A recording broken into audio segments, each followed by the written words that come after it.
Your honour, ಈತ college ಚಕ್ಕರ್ ಹೊಡೆದ್ರು 100ಕ್ಕೆ 100% marks ತೆಗೆಯುವಂತ ಬುದ್ಧಿವಂತ.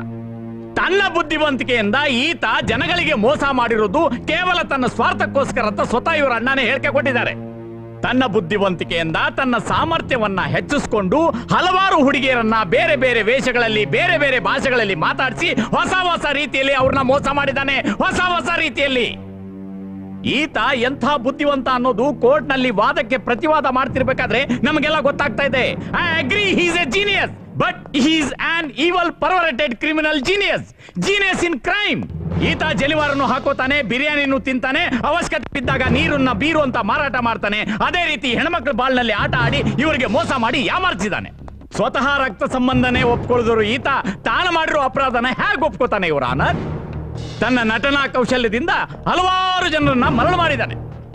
ಈ ಕೇಸನ್ನ ನೋಡೋಕೆ ಬಂದ ಜನ ಇವನ ನಟನೆಯನ್ನ ನೋಡಿ ಮೈ ಮರೆತು ನಾನವನಲ್ಲ ಅಂತ ಕೂಗ್ತಾ ಇದ್ರು. ಅದನ್ನ ತಾವು ನೋಡಿದಿರಿ. ಆದ್ರೆ ನ್ಯಾಯ ಮೈಮರಿಯಲ್ಲ, ಕಾನೂನು ಮೈಮರಿಯಲ್ಲ mister Joseph Fernandes. Indian penal code section 493, 494, 495, 496 ಹಾಗೂ 497 ಪ್ರಕಾರ ನ್ಯಾಯಾಲಯದ ವತಿಯಿಂದ ಅತಿ ಕಠಿಣ ಶಿಕ್ಷೆ ಕೊಡಬೇಕು ಅಂತ ಹೇಳಿ ನಾನು ಕೇಳ್ಕೊತಾ ಇದ್ದೀನಿ. That's all your honour.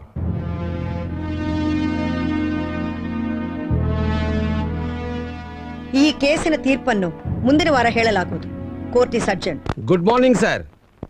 Sir, ಪಂಚಾಮೃತ ಅನ್ನಪೂರ್ಣಮ್ಮನ ಮಗ ಅಲ್ಲ ಅನ್ನೋದಕ್ಕೆ ಸಾಕ್ಷಿ ತಂದೀನಿ ಸರ್. ಏನೇ ಅದು? ಆ ಎಮ್ಮನ್ಗೆ 4 ಜನ ಗಂಡ್ ಮಕ್ಳು, ಇಬ್ರು ವಿಜಯನಗರದಲ್ಲಿದ್ದಾರೆ, ಇಬ್ರು ಫಾರಿನ್ ನಲ್ಲಿದ್ದಾರೆ. ಅಂದ್ರೆ ಅನ್ನಪೂರ್ಣಮ್ಮನ ಪಂಚಾಮೃತ ಅಮ್ಮ ಅಂತ ಕರೆದಿದ್ದು ಸುಳ್ಳು. ಏನಯ್ಯ, ಅನ್ನಪೂರ್ಣಮ್ಮನ ಮಕ್ಕಳು ಮನೆ ಎಲ್ಲಿದೆ ಅಂತ ಗೊತ್ತೇನೆಯ ನಿನಗೆ? ನಮ್ ತಾಯಿನೇ ಅನ್ನಪೂರ್ಣಮ್ಮ. ಅವ್ರೆಲ್ಲಿದ್ದಾರೆ? ಯಾರು ಗೊತ್ತು ಸರ್. ಎಲ್ಲೋ ಹೋಗ್ಬಿಡ್ತಾರೆ, ಯಾವಾಗ ಬರ್ತಾರೆ ಯಾವಾಗ ಹೋಗ್ತಾರೆ ಒಂದು ಗೊತ್ತಾಗಲ್ಲ ಸರ್. ಮೊನ್ನೆ ಅಲ್ಲೆಲ್ಲೋ ಮಂಗಳೂರಲ್ಲಿ ಇದಾರೆ ಅಂತ ಕೇಳ್ಪಟ್ಟೆ. ಮಂಗಳೂರಲ್ಲಿ ಇದ್ದಿದ್ ಮನೆ ಮಾರಿ ಆ ಹಣನ ವೃದ್ಧಾಶ್ರಮ ಕೊಟ್ಟಿದ್ ನಿಮ್ಗೆ ಗೊತ್ತಾ? ಅದ್ ಹೇಗೆ ಕೊಟ್ಬಿಡ್ತಾರೆ ಸರ್? ಏನ್ ಅವ್ಳು ಇಷ್ಟ ಬಂದಂಗೆ ಯಾವನಿಗೋ ಕೊಟ್ಬಿಟ್ರೆ ನಾವು ಬದುಕಿರೋವಾಗ್ಲೇ ನಾವು ಸುಮ್ಮನೆ ಬಿಟ್ಬಿಡ್ತೀವ? ಹೋಗಿ ಕೇಳ್ತೀವಿ. ಎಲ್ಲಿ ಸುಡ್ಗಾಡಲ್ಲ? ಏನ್ ಹೇಳ್ತಿದ್ದೀರಾ ಸರ್ ನೀವು?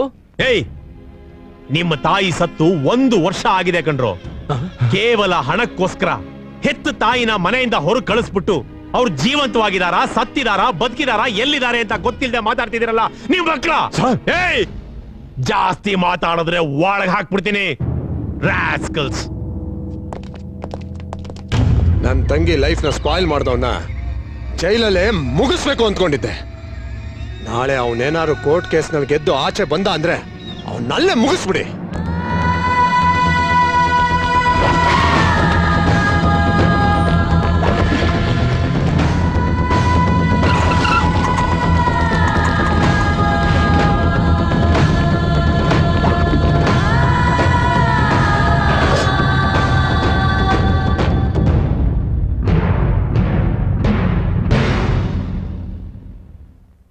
ಇಲ್ಲಿ ಅಪರಾಧಿ ಸ್ಥಾನದಲ್ಲಿ ನಿಂತಿರುವ ಪಂಚಾಮೃತನ ಮೇಲೆ ಹೊರಿಸಿರುವ ಅಪರಾಧಗಳು ನಂಬಿಕೆ ದ್ರೋಹ, ವಂಚನೆ.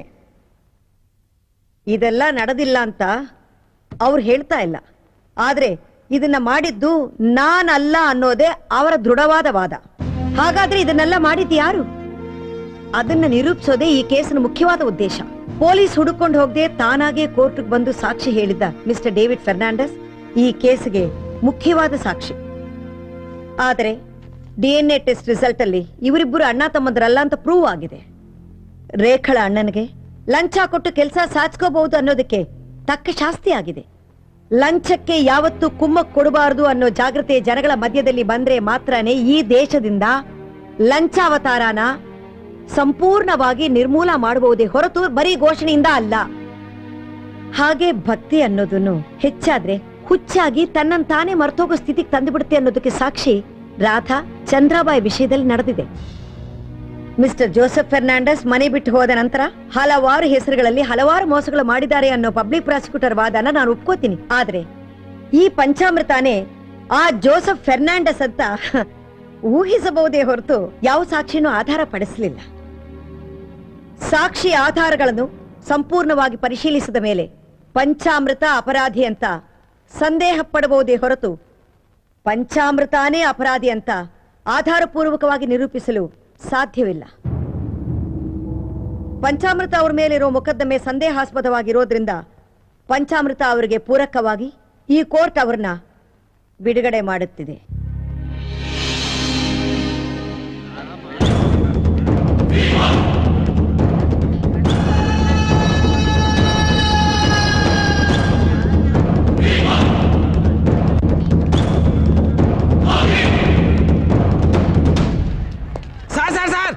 ಏನೇ ಯಾವ ಪ್ರೂಫ್ ಸಿಕ್ಬಿಡ್ತು? ಅವ್ನು ಸಿಕ್ಕಾಕೊಂಡ.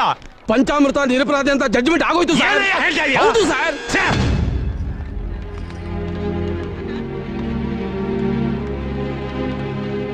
ಸರ್ ಅವನು ಅಲ್ಲ ಸರ್. ಏನಯ್ಯ ಹೇಳ್ತಿದ್ಯಾ? ಅಯ್ಯೋ ಹೌದು ಸರ್, ನಿಜವಾಗ್ಲೂ ಅವನು ಅಲ್ಲ ಸರ್. ಏನಯ್ಯ? ಅಯ್ಯೋ ಅಲ್ಲಿ ನೋಡಿ ಸರ್, ರಂಜನೀಶ್ ಸ್ವಾಮಿನಾ. ರಂಜನೀಶ್ ಅಮ್ಮ, ರಂಜನೀಶ್ ಸ್ವಾಮಿ, ಸ್ವಾಮಿ, ಸ್ವಾಮಿ. ಸರ್ ಇಲ್ಲಿ ನೋಡಿ ಸರ್, ಸಮರಸಿಂಹ ರೆಡ್ಡಿ. ರೆಡ್ಡಿ గారు, ರೆಡ್ಡಿ. ಸರ್ ಆ ಕಡೆ ನೋಡಿ ಸರ್, ವಿಜಯ್ ಮಿತ್ತಲ್. ವಿಜಯ್? ಸರ್ ಈ ಕಡೆ ನೋಡಿ ಸರ್, ಶ್ಯಾಮ್ ಪ್ರಸಾದ್. ಶ್ಯಾಮ್, ಶ್ಯಾಮ್.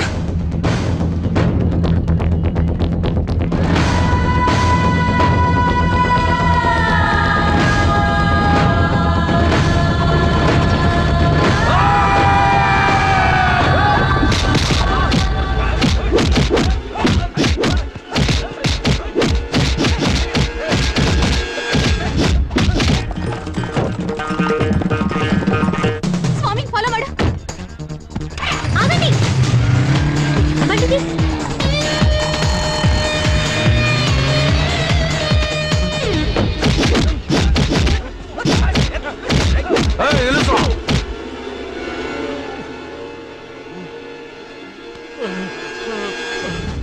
ನಾನವನಲ್ಲ, ನಾನವನಲ್ಲ. ಸ್ವಾಮಿ ಸ್ವಲ್ಪ ಬೇಗ ಹೋಗು. ಗಾಡಿ ಅಡಿ. Drive fast, drive fast. Vijay, Shyam, Reddy గారు, ವಿಜಯ್. ಬೇಗ ಹೋಗಯ್ಯ.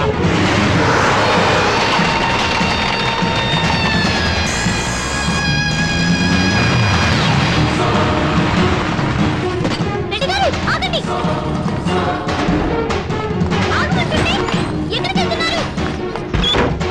రజనీష్ నిల్ಕೊಳ್ಳಿ. శ్యామ్ నిల్లు. విజయ్ ಬೋರ್ಡ್ ನಿಂತ್ಕೋ.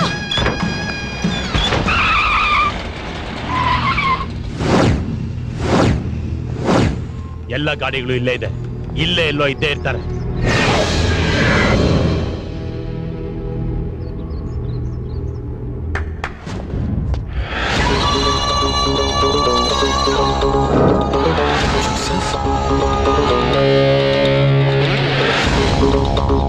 ಹೇ ಜೋಸಫ್, ಏನು ಇದೆಲ್ಲ?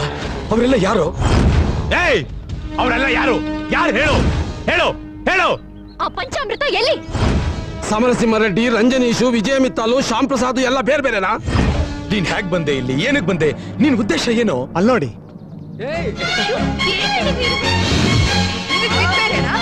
ಅವ್ರನ್ನೆಲ್ಲ ಯಾರು ಅನ್ಕೊಂಡ್ರಿ?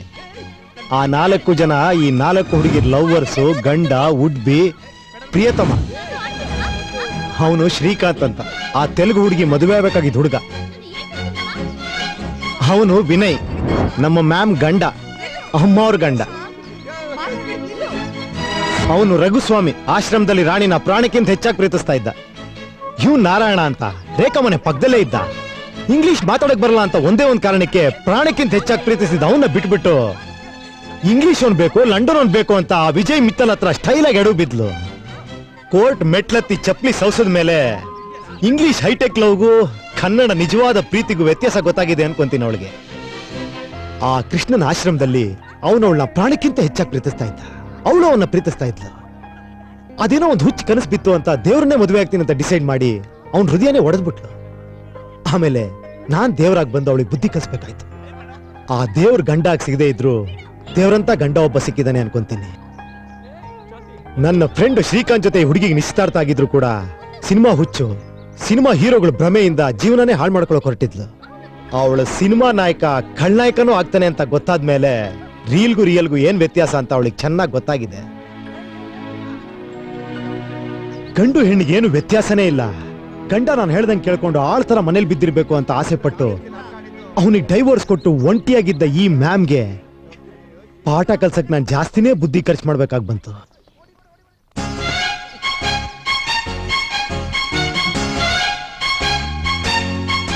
ಅದೆಲ್ಲ ಸರಿ ಕಣು.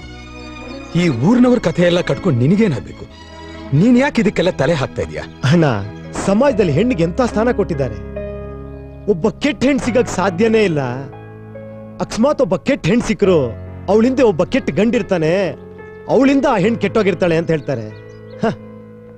ಅಂತ ಹೆಣ್ಣು ಅವಳೇ ಕೆಟ್ಟೋಳಾದ್ರೆ ಏನೇನಾಗತ್ತೆ ಅಂತ ನಿಂಗೆ ಚೆನ್ನಾಗಿ ಗೊತ್ತಲ್ಲಣ್ಣ. ನೀನ್ ಅತ್ತಿಗೆನ್ ಮದುವೆ ಆದಾಗ ಏನೇನ್ ಆಸೆ ಪಟ್ಟೆ, ಏನೇನ್ ಕನ್ಸ್ಕಂಡೆ.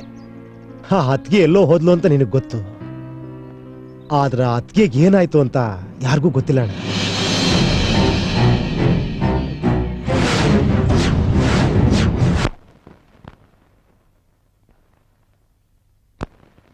ಅವತ್ತೇ ಡಿಸೈಡ್ ಮಾಡಿದೆ, ದುರಾಸೆಗೆ ಬಲಿಯಾಗಿ ಜೀವನನೇ ಹಾಳು ಮಾಡ್ಕೊಂಡ ನನ್ನ ಅತ್ತಿಗೆಗೆ ಬಂದ ಪರಿಸ್ಥಿತಿ ಬೇರೆ ಯಾವ ಹೆಣ್ಣಿಗೂ ಬರಬಾರ್ದು ಅಂತ.